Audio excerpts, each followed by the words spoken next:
My friends at ezCater are workplace catering pros, helping you find food for everything from daily employee meals to staff meetings and special events. Visit ezcater.com/leaderassistant to find out more. Hi, I'm Kara McKeage, and today's leadership quote comes from Sarah Blakely. Don't be intimidated by what you don't know. That can be your greatest strength, and ensure that you do things differently from everyone else.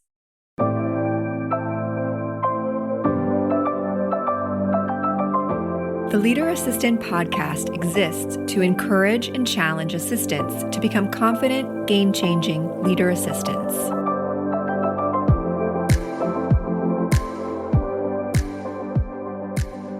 With so much on your plate, wouldn't it be nice if ordering food for the office were easy and reliable? My friends at ezCater are workplace catering pros, helping you find food for everything from daily employee meals to staff meetings and special events. With ezCater's network of over 100,000 restaurants nationwide, you'll have a huge variety of options near you for any group size, dietary need, or budget. Your food arrives on time as ordered, all supported 24/7 by ezCater's team of experts. Visit ezcater.com/leaderassistant to find out more. Hey friends, welcome to the Leader Assistant Podcast. It's your host, Jeremy Burrows, and welcome to episode 217. You can check out the show notes at leaderassistant.com/217. And today I'm excited to be speaking with Kara McKeage. Kara is the founder of Pepper's Personal Assistants. Kara, how is it going today? Great. Doing good. What part of the world are you in? I'm in Seattle, Washington. Okay. Are you from that area? Yes. Nice. So do you like rain? I do. I do like rain. I like the sunshine when it comes out too, though. Yeah. Makes you appreciate the sunshine when it rains that much, right? Definitely. So tell us about your career. What did you do before you founded Pepper's Personal Assistants, and why did you found this business? Yeah, so my background is mostly in admin support. I've always found joy in helping others succeed and making their life easier. And then I was able to stay at home with my two boys for 8 years and really enjoyed that. But once my youngest started school, I was ready to get back into the workforce and wanted to find something that, helped me kind of keep that stay-at-home mom status. I really enjoyed being a part of their lives and being active in what they were doing. And so I started doing this part-time for a friend and loved it. And it used all of my skills and provided flexibility and brought me a lot of joy. So I started looking for more clients, and it just kind of grew from there. So nice. How many kids do you have? I have two boys. They're now teenagers. So I started Pepper's 11 years ago when they were much younger. And now I have my youngest as a junior in high school. So awesome. Yeah, I have two boys as well. So I think having boys is awesome. Yeah, it's a lot of fun for sure. Awesome. Well, what did you do to was it all organic growth? Did you do like paid advertising? Like, how did you grow your business and find more clients? And then when did you start actually? So, and let me clarify. So does Pepper's Personal Assistants, are you kind of like a firm that has a lot of assistants that you provide for different clients? Or are you more of like a recruitment for clients and then they kind of just go off and work with them? Does that make sense? Yeah, so we have two arms of the business in Seattle. We hire personal assistants, so they're our employees, and we place them with our clients. But we also have a national placement agency. So, anywhere in the U.S., we'll do all the recruiting and getting everybody set up and placing them with clients. So doing all the hard stuff. Okay. And helping support the getting started is the hardest part. So we help with that part of it. Okay. So then when you got started, what was kind of the busiest, or what was the biggest part of was it the recruitment side, or was it just you had a bunch of clients and they're like, I need one of you? Yeah. Well, when I first started, I was doing like anything that came my way. It was like, returning shoes to Nordstrom and dog sitting and, just like one-time jobs. But as we started to grow and get more recurring clients, we created packages. So in Seattle, it's a weekly package with a 6-month commitment. But yeah, we've grown organically still, to this day. I've really controlled growth to make sure we're focusing on quality and taking care of both sides, the client and the personal assistants. Okay. And then how many assistants do you have on your team? Right now, I think we're around 30 part-time personal assistants. So. Wow. And so does that mean you support about 30 clients, or do you have some that maybe support multiple? Yeah, there's a few PAs that, are working for a few clients, but yeah, we're around 35 clients. So great. And how have you, well, before I get into the kind of some more nitty gritty, what would you say is the biggest difference between a personal assistant and an executive assistant?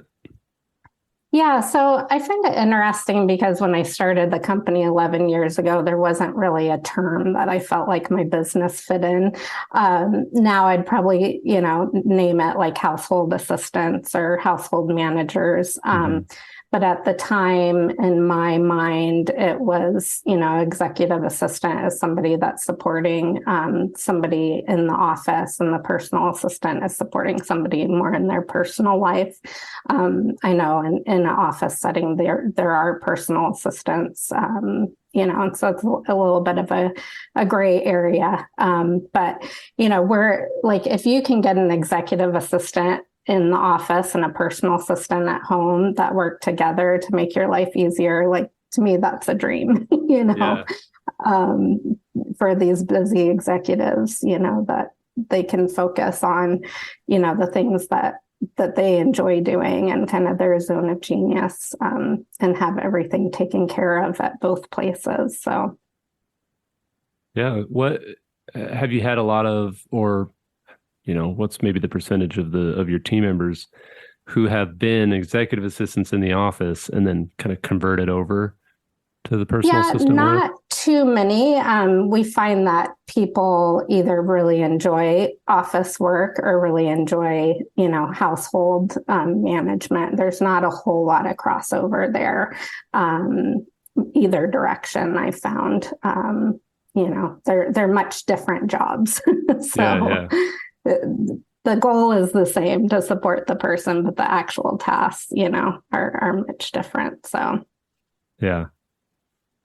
Yeah. I have been a CEO's assistant for, I don't know, 12 plus years now. And been an assistant for 17 plus years, but specifically CEO's assistant. And when I've been really, even when I wasn't the CEO's assistant, I was still doing some personal assistant stuff, but definitely as I've been supporting as an executive assistant to CEOs, I have also done personal stuff because I kind of see it as, and my executives do as well, they see it as, we have one life. We don't have a work life and a personal life and, a social life and whatever. We have one life. And so it's worked well for me to be kind of involved on the personal side and coordinating things with their spouse and coordinating things, travel with kids involved and all that kind of thing.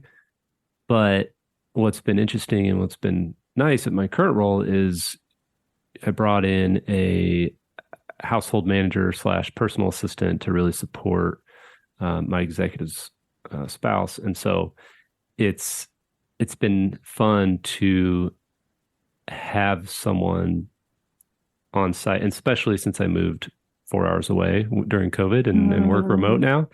Because when I was living in town, it was obviously easier for me to run over to the house and meet a contractor or Right. whatever. So it's been fun to work with the assistant slash household manager. Like you said, the title's kind of a little bit of everything. But what's something that you encourage or even train your assistants, your personal assistants, to help them work well with their principal's executive assistant, if they have one? Like, is there a formal process on that? Is it just like some tactics and tips on hey, you need to double check with their executive assistant, you need to, those kinds of things? Yeah, so every relationship is different. Some executive assistants of our clients are very hands-on. Some are more just, scheduling the meetings and that sort of thing. We have one client that has operations manager that we work with closely. So we really tailor it to the relationship, but we're very involved in, especially the beginning of like figuring out like, do those two need to be having a one-on-one each week to check in. And we do a lot of training on communication. Like that's really the key to success, is making sure that you're communicating with the right people. So how often does the executive assistant delegate tasks to the personal assistant? Yeah, it's not too often. The operations manager, I would say, is probably the most involved out of all the clients that we have, where her job really is to like be the front person. Like we go to her first, if there's any questions or issues, which is really nice to have. Yeah. It makes it so easy to make sure that we're meeting his needs and kind of nailing it for him. And then there's others that, it's only if we need to like set up a one-on-one meeting with the client or something, we'll reach out to her to get that scheduled. Okay. Yeah. Awesome. And what about if there are assistants listening who are in-office assistants, which I don't really have the exact numbers, but and don't really have a way to do this really, but I would guess that most of the assistants listening are corporate or nonprofit in-office executive assistants, administrative professionals. Many of them have personal assistant tasks as well. Right. But if they're considering or have considered making the jump from the office to the household, what are some recommendations you have, or what are some maybe even just questions to consider for determining whether or not would be a good move for them, if that makes sense? Yeah. Yeah. I think looking at, what brings you joy, like that's a big part of our most important task is matching up a client and a PA and making sure that the client's needs is what the PA enjoys. So I think looking at, what are the things that I'm really good at and that I enjoy doing, and is that something that would fit in with a personal assistant? Our PAs are doing things like laundry and vendor management and going to Costco and, running errands, that sort of thing. So, if that's something they think that they would enjoy, definitely should look into it. But yeah, typically, I think I would think, just based on interviewing, a lot of admin assistants are like, no, thanks, that's not for me. I enjoy, the different tasks that admins do is more in their line of what they enjoy. So, yeah. What about tips for, I was helping my principal find a household manager assistant. What's the best place to find them? what are maybe even tips on, maybe examples of interview questions to ask Yeah. potential, and then how do you deal with security and background checks and all that? Yeah. So I think, for this type of a position, it's good to kind of start with friends, people that and even like neighborhood groups or that sort of thing. Stay-at-home moms can be really great candidates for these positions, that are looking for kind of the mom hours when the kids are in school.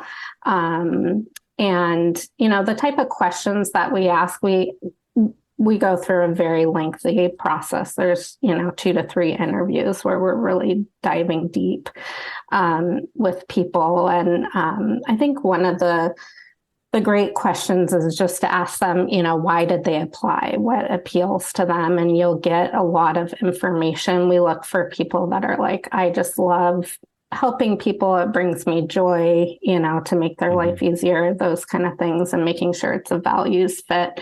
Obviously, making sure they have experience with running a home or the tasks that you're looking for.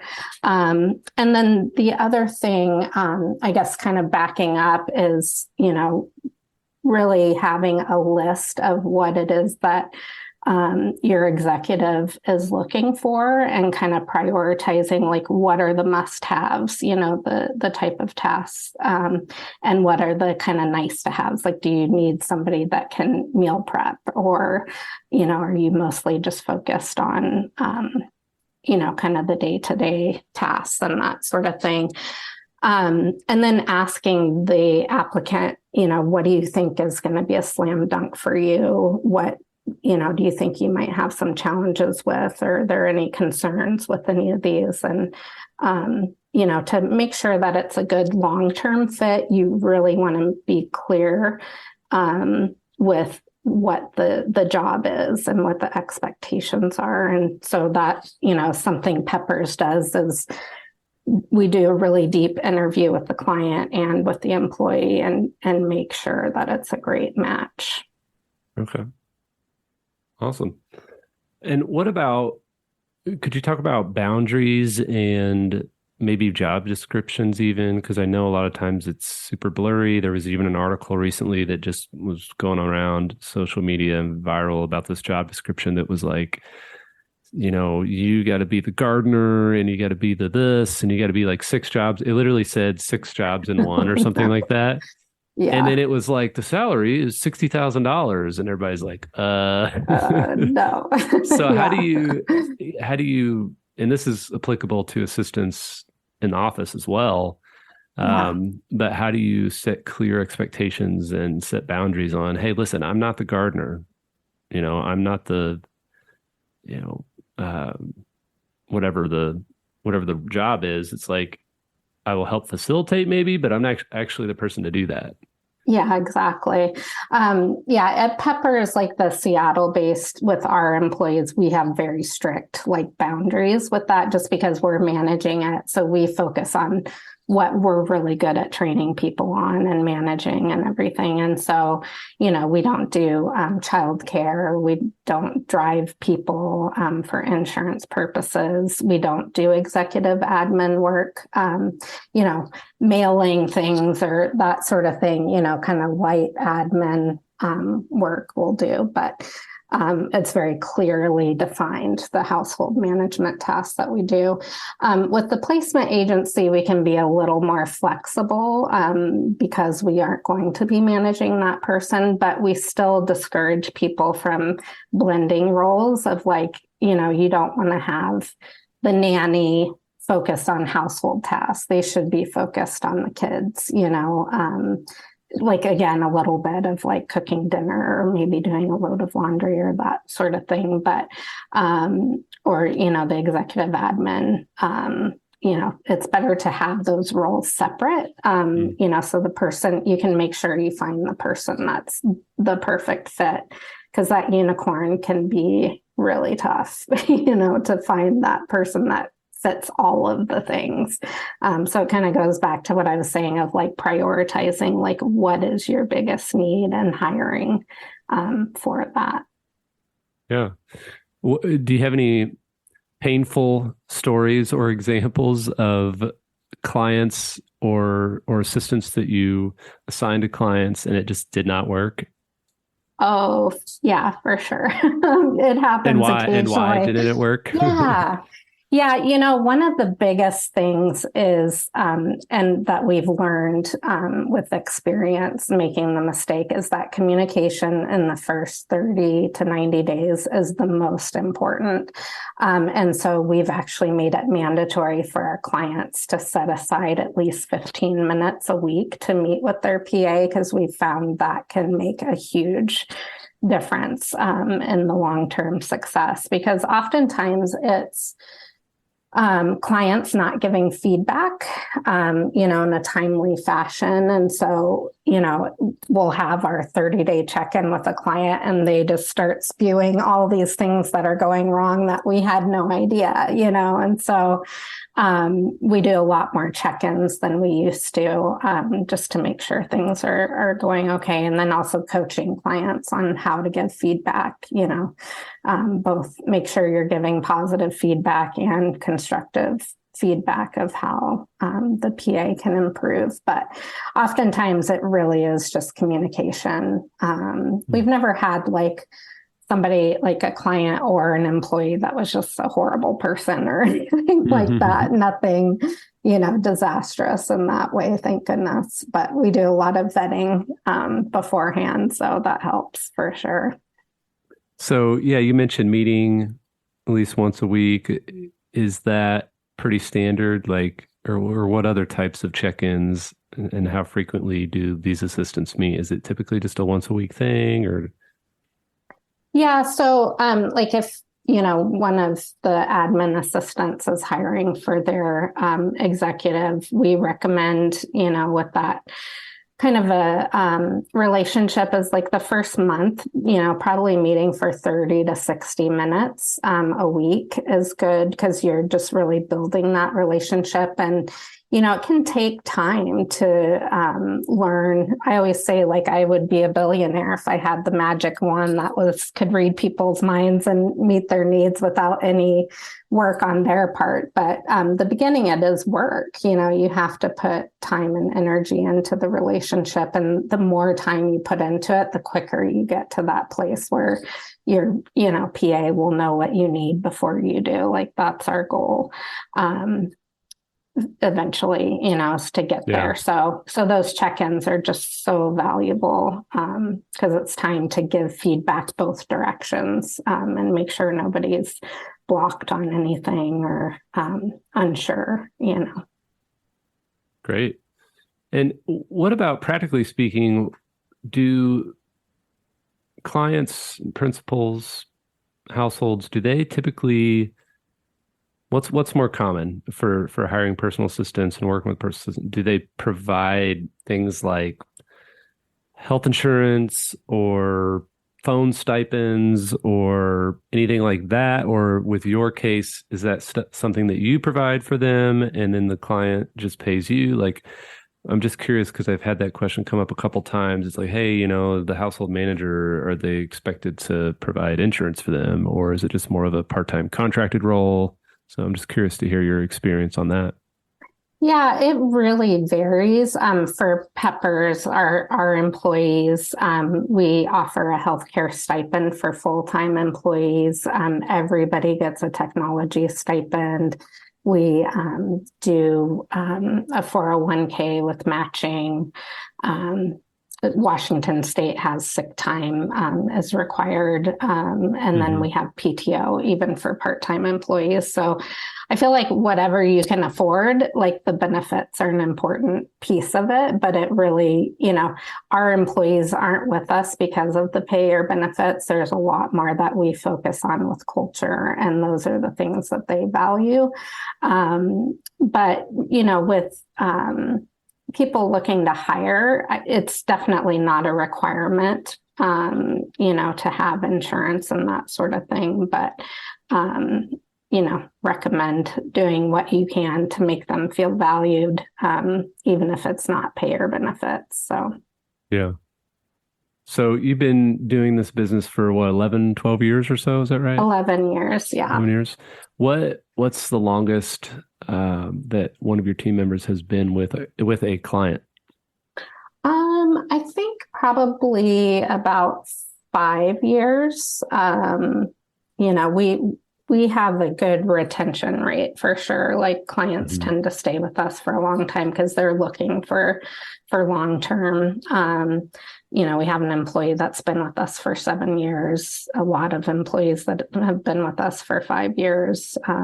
So yeah, we focus on making sure they stick around. So Yeah. Well, and that's you mentioned it earlier about like starting with your friends network and people you trust. Like Mhm. if you're going to let somebody into your house, you have to trust them. Yeah. Yeah, that was one thing we didn't talk about is definitely make sure you're doing background checks, reference checks. That piece is really important. Hmm. Yeah. So kind of the last thing I wanted to ask about is, and I've experienced this in my career as well. But why do women in particular struggle or wrestle with or are hesitant to maybe even have shame around outsourcing for household help? Yeah, it's a big problem. I like to call myself a shame buster. I'm like giving women permission. It's okay to outsource. Smart people outsource. And I'm not entirely sure, you know, why. There's a lot of reasons, I think, but you know, women typically feel like, you know, have that feeling like we should be able to do it all, and it's like even if you could do it all, doesn't mean you have to do it all, right? Like, Hmm. you know, I'm a big, like, encourage women to outsource as much as you can afford, even if it's, you know, the teenager down the street, you know, to come break down your boxes and put out the trash and the recycling each week, you know, whatever it is that you can afford to do, like it frees up your time to really focus on things that bring you joy. I think the other thing is fear. You know, there's this fear that, oh, it's going to be more work, right? To hire somebody to do something that I can just do myself. It'll be easier to do it myself. Mm. And that really just takes some training and some practice of being able to delegate and empower people to make decisions on their own. And, you know, it's something that we help coach our clients on of, you know, how to give clear communication and, you know, be able to teach somebody how to do it so that, you know, you're not spending too much of your time teaching, training, getting to that place where it's freeing up your mental load because somebody else has it covered. So, Hmm. Great. And I actually thought of one more question. I'm curious. How many of your assistants, and have you seen clients want the personal assistant to set up a sort of manual for their house? You know, here's how you change the filter in the air conditioner, and here's how you mhm. do this and this and that. Is that a pretty common request? Yeah, we have Peppers has our own household guide that we start all clients with, and that's a huge valuable resource. You know, we kind of get it started just by listening to the client and kind of their needs, and you know a little bit about their family, and the PAs get, you know, 2 hours a month paid time to keep it up to date. So it's like, how do they like their shirts folded? Where is the laundry detergent? Who was the last vendor that was in the house? You know, because 5 years from now, you're like, who was it that serviced the, you know, the furnace or whatever? It's very easy to go back and look. And it's great too if there is, you know, a new PA that comes in. It makes it very easy for them to get up and running, to have all of that history already in there. And it saves the client a lot of time because the PA is not coming and asking the, you know, the same questions. It's documented and the PA can use it as a resource. So Hmm. Yeah, that's great. Do you have that resource on your website, or is it something just for your yeah, clients? it's just for our clients. Okay, Yeah, cool, yeah. cool. Well, Kara, thank you so much. It's been great to chat. Is there any last words you'd like to share with assistants listening? No, it's been great chatting with you. I just encourage everybody, like I said, outsource as much as you can, even if it's the grocery shopping, get some stuff off of your plate and go have some fun. Love it. Love it. Well, what's the best place for people to reach out if they want to learn more about you or connect with you or learn more about Pepper's personal assistance? Yeah, so our website is paseattle.com. And we're on Facebook, LinkedIn, a little bit on Instagram. So under Pepper's PA. So, and my email is pepper@paseattle.com if anybody wants to reach out and chat. Perfect. Well, I'll put that in the show notes, leaderassistant.com/217. And thanks again, Kara. Best of luck to you and appreciate you taking time. Yeah, thanks, Jeremy.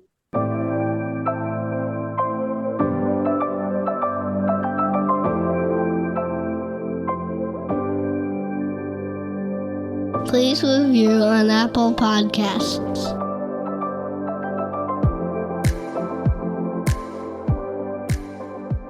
GoBulls.com